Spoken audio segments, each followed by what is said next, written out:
Hello everybody, and welcome to your preview of Galactic Civilizations 3. This is not going to be a Judge Mathis or a Let's Play or anything. This is merely, as I said, a preview of the alpha for Galactic Civilizations 3. If you do not know what Galactic Civilizations 3 is, the best way to explain it is basically the Civilization game in a sci-fi space setting. The first two, particularly the second one, are beloved by many a PC gamer, and even today hold up really well. And when it was announced that Stardock was going to be taking over and doing Galactic Civilizations 3, bringing a third one to the genre of the series, rather, of this 4X genre, people were really excited. Stardock's a pretty damn good developer, and I even got excited. Luckily for me, I was able to get my hands on a preview copy, thank you to the developers and those who work with them. And with this particular video, I'm merely here to show you what is currently within this version of the alpha, kind of show you what's to come, give you my opinions and why I feel like I'm excited for the game, as well as talk about a little bit the whole early access problem, or not necessarily the problem, but the early access decision to make this $100. So if you don't know, this is on early access on Steam right now. It is $100. And a lot like other early access games, people are really mad about that. They think that it's a little bit too much money, or a lot too much money for an alpha game. And, you know, Stardock's argument is, well, the reason they did it for $100 is so that other people, the only people who are going to buy into the alpha are those who are serious about testing and help develop the game. Not people who are looking to buy into it and just play it and then be mad that the game is not finished. I kind of could see both sides of the story. I don't really want to say one way or another. I understand the developer's decision to do that. It basically prevents a lot of impulse purchases, which I think is a good idea. It also means that those people who are buying into it are diehard Galactic Civ fans and want to see this game the best it could possibly be. We'll see. You know, time will tell to see whether that was a good decision or not.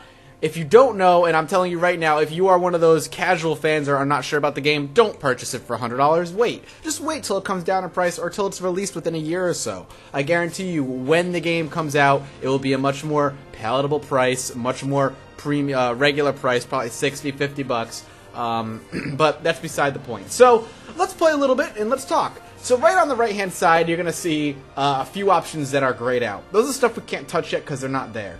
More importantly, the ship designer is grayed out, which is going to be a big feature of Galactic Civilizations, where you can design your own ships that you can then build in the game.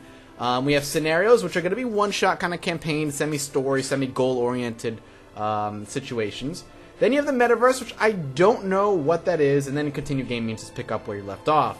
I don't know what the metaverse is. I can tell you, though, that the ship designer is something I'm incredibly looking forward to, and I can't wait to have that implemented in the game and play. So we're going to go ahead and start a new game, and right now, as of right now, and I assume there'll be more added later, there are 4 different races that you can play as. You have the Terran Alliance, the Drengan Empire, you have the Altarian Resistance, and the Iridium Corporation. Each one of these races comes with their own very unique technology focuses and abilities, and they already, this early, in my opinion, play pretty damn differently. For instance, the Iridium Corporation is all about wealth and economic power, and they have abilities and technologies to really push that purpose.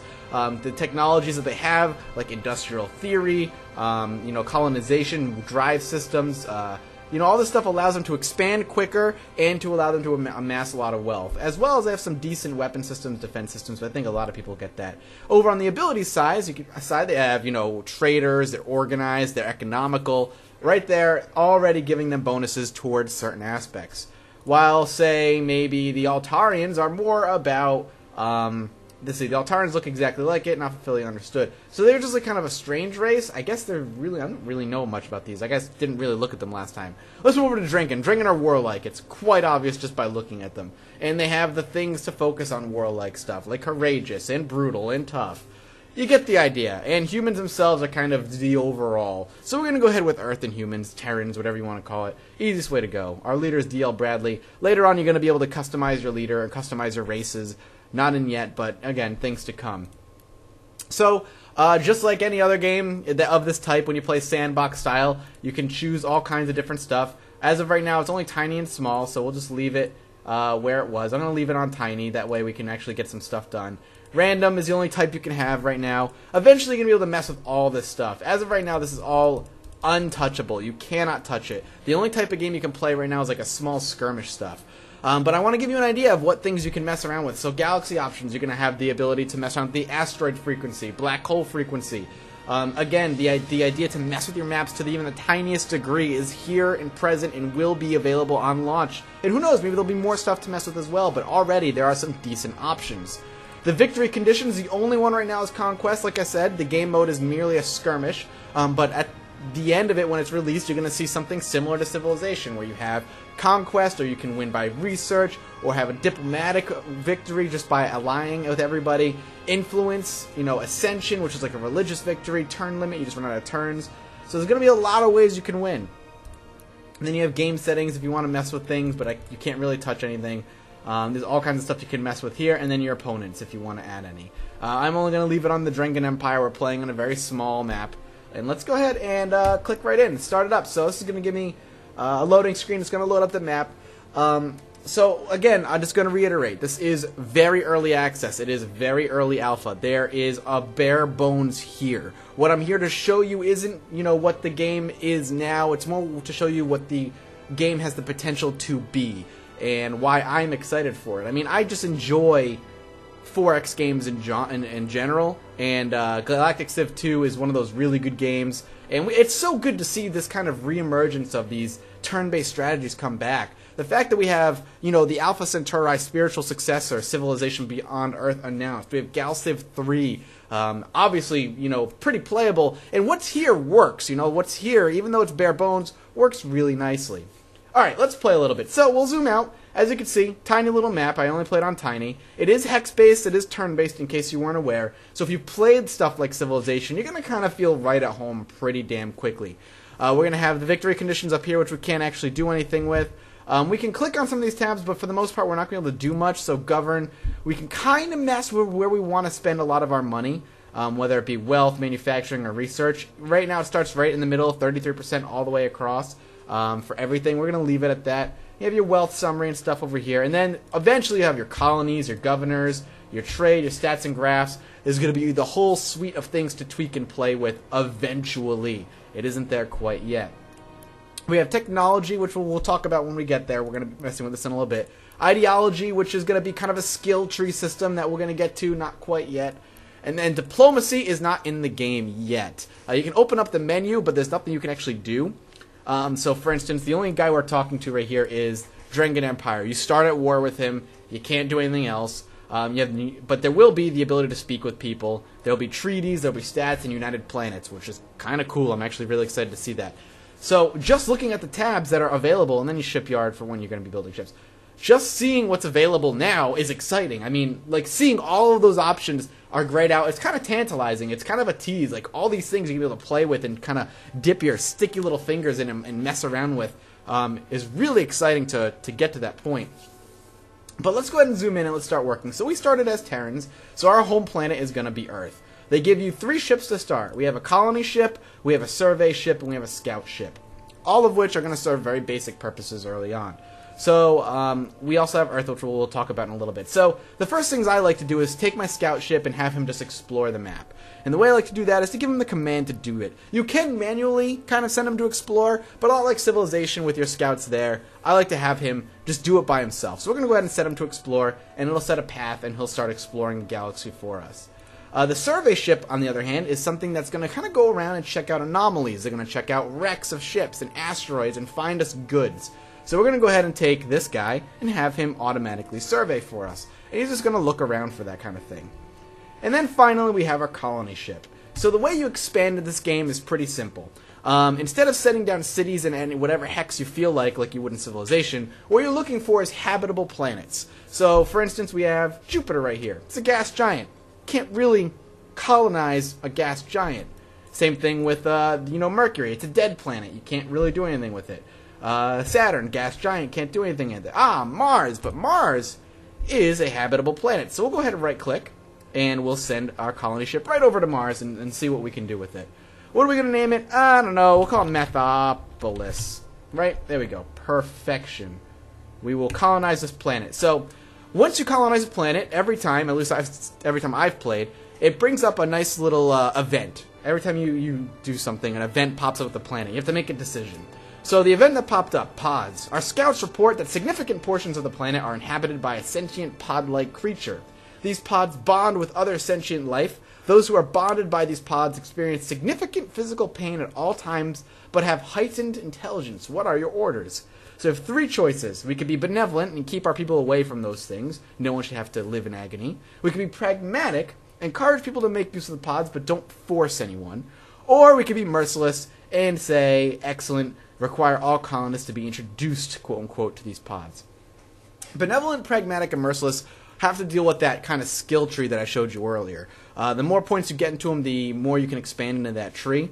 I'm going to go ahead and we're going to go with pragmatic. We'll say, you know what? That's a good idea. Let's encourage people to do it, but we won't force anybody to do it. So we'll go ahead and encourage people.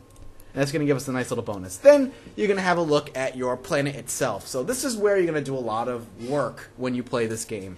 All colonies are kind of playable. Obviously, there's going to be a lot of placeholder art here. All decisions are not final. Anything can change. But you have some basic decisions you can do here. So we have our colony that gets planted down.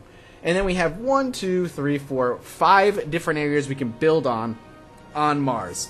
And each one kind of provides kind of bonuses. So if we were to build a building here, there's nothing there actually. It's a prairie land, grassland. Aha. So if we were to build here, it looks like, the scientists were wrong. You can have grass and life on Mars. You can actually get a +1 level to population improvements. So grasslands are ideal for farming imported grains and producing other foodstuffs. The colony needs to grow and prosper, no matter how loosely the term grass is applied in a given one. So it sounds like, if you build something here or do something with this, you're going to get a +1 level population. Eventually, you're going to look at the defenses, the report, and planet details. Over here, if you build something here, which if we build like a research laboratory, we're going to get like +2 to level research improvements. But for now, we're going to do something very simple. We're going to click over here and we're going to build a factory. We could build a factory, a research laboratory, embassy, market center, starport. Actually, let's build a factory over here. It's actually going to be very important where you end up building things in this game. The reason it's important is because each building has adjacency bonuses, a lot like XCOM does. So if I was to build a factory, it's going to give us 20% more manufacturing cost. Total manufacturing is going to go up 10%, and maintenance is going to go up 0.3. But adjacent improvements, so things that are adjacent to this tile, are going to get an extra +1 level in manufacturing and a +1 to military. So if we build it here, this is going to get those bonuses as well as whatever we build here. So we'll go ahead and build the basic factory there. You're going to get a nice little translucent thing. Go ahead and click build, and it's going to go ahead and build. It's going to take 21 turns. It's basic, but not so bad. And much like other games of this nature, down in the bottom right, it's going to tell you what you need to do before you should end your turn. Our Earth colony is idle, so let's go ahead and build something there. Here we already have a starport where we can build ships from, which is good. And we have our our capital. So let's actually get, let's get another factory up running. I think we should just get another factory. So let's go ahead and build ourselves a factory. Here, it's going to cost us a lot less. So we'll go ahead and build our factory here. Done. And we will end our turn. There we go. So now our ships are going to head off and do their thing and see what they can find. It looks like nothing here. So since things are being built over time, we're going to go ahead and end up able to just go ahead and skip turn after turn after turn until something happens, or until we find the Drengen Empire. We did find a habitable planet that's going to give us 50 influence and actually has a nice defense. It has a +25 defense over here. So we might want to think about colonizing that over there. Nothing quite yet over here. Let's go ahead and end our turn. Every white dot, by the way, is a solar system of sorts. Just in case you didn't figure that one out. Whoa, look at that star. Aragai. It looks like we did find a lost and found, so we're going to be able to get something this turn. So let's see. The scorched and pitted exterior of this abandoned cargo pod gives the impression that its rightful owners are unlikely to return for it in this life. It would be shame to let valuable goods inside go to waste. So we're going to make some money. So sometimes you'll get money, sometimes you'll get a ship, sometimes you'll get experience points. It all kind of changes over time. So we need to do some research. So let's go ahead and hit research, and let's pick some research. So since we're going to be doing a lot of fighting in this particular game, because of the way the alpha is set up, we're going to go in weapons and research weapons. But, as you can see, there are 4 trees. Defenses, which is always nice. You can build star-based defenses, which we'll get to in a little bit. Weapons, I think we'll work on beam weapons, by the way. I got rid of my research. I wanted to show you more. Star bases, ships. Coming soon, coming soon. I wanted to show you more. Either way, I think you can figure out and get the point of how it works. My only gripe with the research thing is I'd like to see it a lot more like Civilizations is. You know, the idea of having a drop-down list works, it's functional, it operates, but I would much prefer to have something along the lines of Civilization where it shows like a big tree, what leads to what, so you can kind of do a lot more planning, especially as somebody who doesn't really understand the game or knows the game very well, or what leads to what, you know, to be able to see where things go and be able to make your decision based on that information, I think is a lot more important. And if that's there, I wasn't able to see it. Actually, we could go to technology right now. So it shows you what it unlocks and it shows you what it leads to. I mean, it works. It's functional. I would just much prefer a tree with something visual. I'm much more of a visual guy. And then over time, as you advance technology, you change ages and stuff. Oh, wait, hold up. I just saw something. The tech tree. Not in the game yet. So there you go. It's coming. Okay, let's go ahead. We have an idle colony. Earth has built its factory. Let's get a... What do we want to get? How about we get ourselves another colony ship? Let's go ahead and build a colony ship. Now, we're building it... You know, every time we go to a colony like this, we are building it like so. But what we could do is actually... Ooh, there's a manage button. That brings you in here. You can click this quick build, and you can actually build ships from here. More importantly, you can buy ships. So if you need... Say you and the Drengen Empire, your borders are pressing up against each other, and one planet is going to give you a slight edge over your enemy, and you need that planet before he gets to it. If you have the money, you can actually click on a ship and just click buy. And, you know, we'll go ahead and buy a colony ship right now. And it means it'll be done next turn. And we'll just go ahead and go into manage, and we can actually just go ahead and cancel this, I think. Yep. So we're going to go ahead and build... Oh, I don't want to... No, I don't want a constructor. I want a colony ship. Oh, can we not build a colony ship? Yeah, why can't we buy it? Cannot rush this item. Wait, we were just able to rush the Russian item. Okay, let's go ahead and let's see what happened there. Maybe it was something I clicked accidentally. So let's go and build ourselves an embassy. Whoops. Embassy. There we go. You can just double click on it, Matt. This makes sense. Go ahead and end our turn. Aha! The alien, we found another survey, mysterious hardware. The alien computational systems found in this capsule are so advanced that your survey team lacks the words to describe all but their most rudimentary functions. Even those low-level capabilities, however, are enough to advance our technology. So we get 25% kinetic weapons. That's always cool. After intensive study of a promising debris field, your surveyors are forced to admit that almost nothing worth salvaging remains. The discipline they face for their failure remains unchanged, of course. So we found some space junk. Thank you for the 1 credit. Okay. Alright, so can we... Yes, we can rush it now. So let's go ahead and rush ourselves a colony ship. So let's go ahead, and that should be up hopefully next turn, or the turn... Or as soon as the embassy is done. So let's go ahead. I like to click and drag, by the way, because right now the arrow keys, when you press them, they kind of fly around the map a bit. Northern Line was telling me about that before, and he's very true. So I actually like to click and drag. It makes it a lot easier. Still haven't come across the Drengen Empire.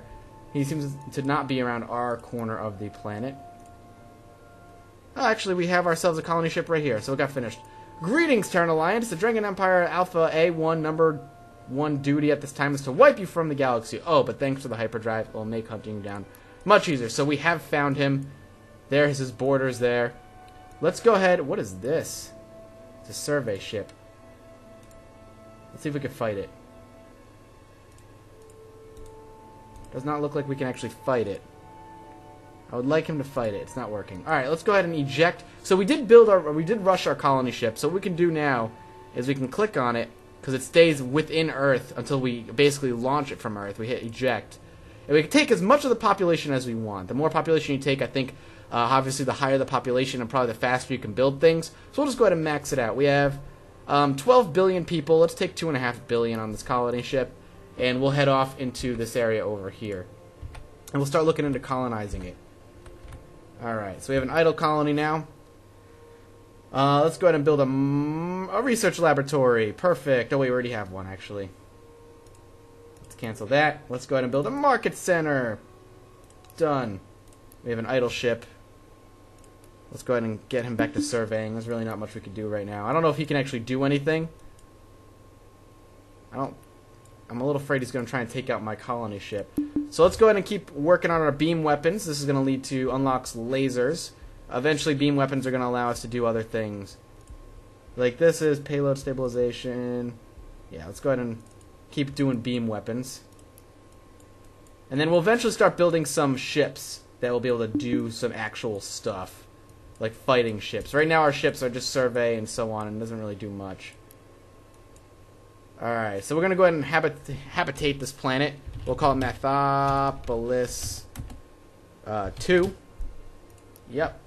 Our scouts report that significant portions of the planet are inhabited by a sentient pod-like creature. Alright, so we're getting the same event. Obviously, there's not that many events right now. Those will come in time.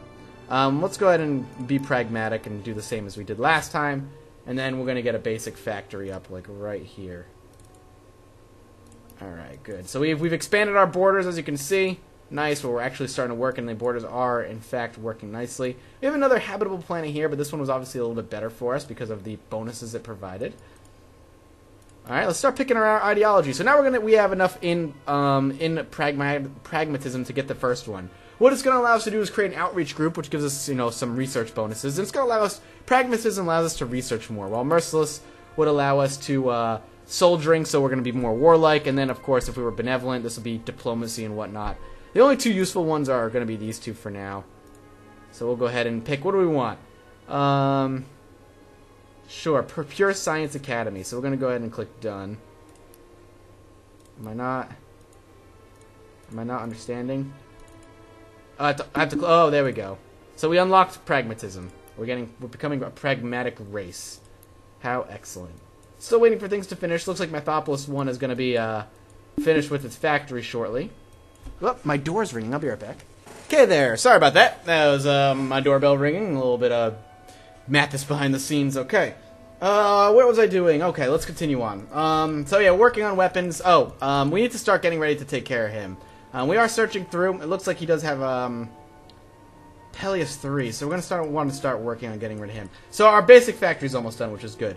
The recent wars left debris fields scattered across the galaxy. This particular one yields a moderate collection. Curiosity may be dangerous. So we get 60 credits. Our survey ship is doing decently right now. So we have Earth is finished. We can now get a Guardian, so we're going to start working on getting some Guardian ships up so we could do something with them. Actually, more importantly, we're going to get a Constructor ship up. And we're going to talk about why here in a minute. But first, we're going to get some Guardians, it looks like. So let's get like 5 Guardians up. And then we have the Mathopolis Mars colony going to be down. So let's go ahead and build ourselves a nice starport over here to work on. So the reason we want to get a constructor up is because they allow us to build star bases. And star bases are important because your warships don't really function that well, or don't function, I think, the way it works. They can't actually fight when they're too far away from your borders. So you need them near your border so they can refuel and all that good stuff. So a constructor ship will allow you to build a star base, which we will actually end up doing, hopefully very shortly. Let's see if we can quick build a constructor here. Yeah, let's go ahead and buy a constructor. Perfect. So we'll get a constructor next turn, and we can actually eject him right out right now. So let's go ahead and take him. And because we're very close to the enemy over here, we will be able to build one like over here. And you can see the outline around the area that the star base will be built on. So we're going to build him right within our borders. We can build it within his borders, but I'm going to keep it close to my own. So let's go ahead and do that, and hopefully we'll get some combat, and I can show you some combat. Don't worry, you're not missing a whole bunch with the way combat works. Combat is incredibly, shall I say, basic, I guess?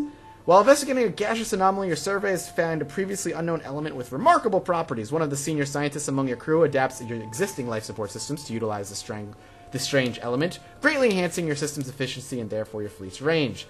So we have more range, so we can fly further. Yeah, as I was saying, combat is, I guess, how you say, pretty damn basic right now. Oh, yeah, we got more beam weapons.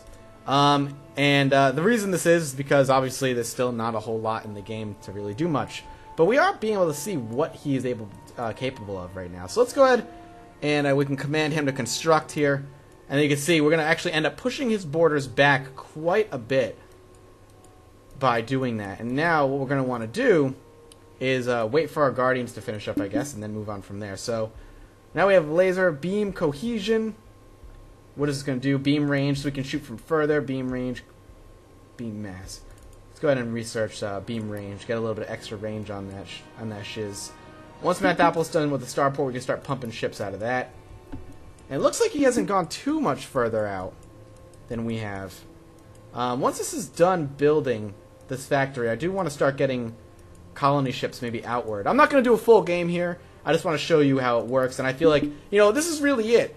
This is pretty much all there is to Galactic Civilizations 3 as of right now. What's here, though basic, works nicely. What this is showing me, though, and what this hopefully is showing you, is that there's an incredible amount of potential here.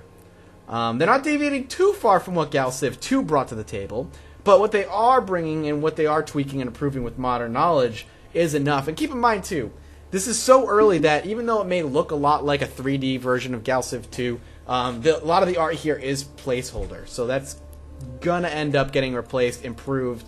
Hopefully we'll see some animations and stuff later. But I want to get some ships up, so how are we looking over here as far as our Guardians?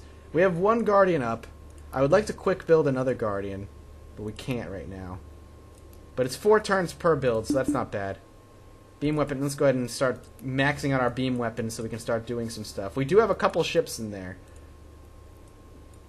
And we can manage this thing if you want to take a look at it. So you can show its economic ring. Turn the starbase into a center for economic growth that will help colonies thrive and boost production. So you can turn it into an economic ring or a culture ring to spread your culture points and stuff. Cool stuff you can do. Nothing you can do as far as cost and crew yet, but you can move it around a little bit if you really want to, and you'll eventually be able to hit next and stuff, or you might be able to if we have multiple star bases kind of laid around. No submarine, no installed modules, which you'll eventually be able to do. It does have some defenses. We have an idle colony. So we do have star bases here, which is good. A sniper. I wonder if I can buy a sniper straight out. So let's get a couple snipers up. That's going to be... we got those ships because we were able to research the range, which is good. Going to keep building the factory. Oh, we found a lost gunboat. Excellent. So we found a lost gunboat. Where is that? Where was that? Over here somewhere? Aha. So we'll take the gunboat over this way and see if we can do any damage here. We're going to bring him over here to fight, obviously. He is a gunboat, and that'll be the best. So we have an idle colony here. So the outreach group is the building we're able to build because of pragmatism. It gives us manufacturing, culture, a total less research, maintenance, and more pragmatism. Let's go ahead and build it right here. We might as well. Actually, yeah. Actually, here I'm going to build a starport because it has that nice adjacency to it. And then we can queue up other things, but we don't want to. There's our turn. Got some money. Keep turning here until we get our ships. Where is... That's Mathopolis 2. Whoops, I was like, that looks like Earth! Because it's kind of the same planet. So we can click all of these guys and eject the ships. And they will all be, if you click on them, you can actually have them create a fleet. And then they all move as one. And that's what we're going to do. We're going to start moving them over here. Creating a fleet. They're going to start swinging out this way. We'll see if we can get some combat done. That'd be great if we could. If we get the sniper finished up shortly, we might be able to get that done too. Research. Perfect. And turn. It looks like the sniper is going to be finished hopefully this turn. Whoa, an uncrewed colony ship drifts in deep space, complete with a hold full of frozen colonists. Upon thawing them, we discovered that they were refugees from the Dreadlord's War. So we did find a colony ship. That's awesome. So if we wanted to, we could go ahead and create a colony somewhere. I guess we could just start bringing them out this way. So let's go ahead and bring them out this way. That's going to be our turn. And we do have ourselves a sniper now, so that's good. We can go ahead and have him join up with this fleet. And we'll start moving them. We can eject the ships individually, too. I just want to make sure it actually became a fleet. So we got some money. I really want to show you combat. Again, you're not missing much. Again, it's just like, it says, do you want to fight? Yes, and then it shows you the results. Still, I would much prefer to be able to at least show you a little bit of combat. So here we go. Pass on this turn. We can have him guard if we wanted to. There we go. Maybe I can't do it this turn yet. I can see it keeps seeing flashing. I'm curious if he's like building stuff. So there we go. We have a big old fleet. Let's see if we can actually do some fighting now. Gonna start heading into his borders. Yay, more sensor range. Aha! That's his fleet of 5. We'll see what happens. So we right-click on them. Well, that's our turn. We'll go ahead and right-click on them. Confirm battle. Done. And then I think we killed them. And that's it. There's combat. Whoa! Big, a lot of combat there. And we could fight a little bit. I don't know what happens here because I've never actually taken over a planet before. We haven't lost any hit points. I don't know if there's anything we can do. Let's go ahead and research some stuff. Particle beams, that sounds cool. Can we head back this way? Starbase effect. I don't know if we need to do anything, but I would like to see if we can kind of kill this guy off. More space junk. We have an idle colony. Doesn't really matter. Let's go ahead and build a freaking an outreach group because I want to. Perfect. Idle ship. We found a sniper, it looks like, so we can go ahead and confirm battle with them. Maybe not yet. Idle ship. Okay, we found this ship's done, so we can start moving it out this way. We'll go ahead and habitate that planet. I just want to see if we could like actually bomb a planet or something. Does not seem to be the case. So we confirm battle. We kill him. Nothing happening. I'm curious if we have to attack it a couple times. I mean, oh, maybe it's let's see if we can watch it. If maybe its population is going down. Let's go ahead and pass its turn. I found a lost cutter. Not quite sure. Could just be the fact that we, you know, combat's not fully fleshed out. But honestly, that's all there really is to see of Galactic Civilizations 3 right now. I wanted to show you this because I feel like what's here is very promising, and also to let you know that it's not really worth the $100. If it ever will be, I highly doubt it. But if you're interested in it, keep your eye on it. As things update, as big things get implemented, I definitely plan on coming back and showing you guys. It is definitely worth keeping your eye on. I think what Stardock has here is pretty solid for a nice, like, base. It's a nice basement to a beautiful house, so to speak. And Stardock has produced some awesome games in the past, so keep your eye on it. If you guys have any comments or questions, please ask them in the comments below. And if you enjoyed this video, keep your eyes peeled for more just like it. And make sure you hit that like button. It helps me a great deal. Thank you guys so much for watching, and I'll see you next time. Bye-bye.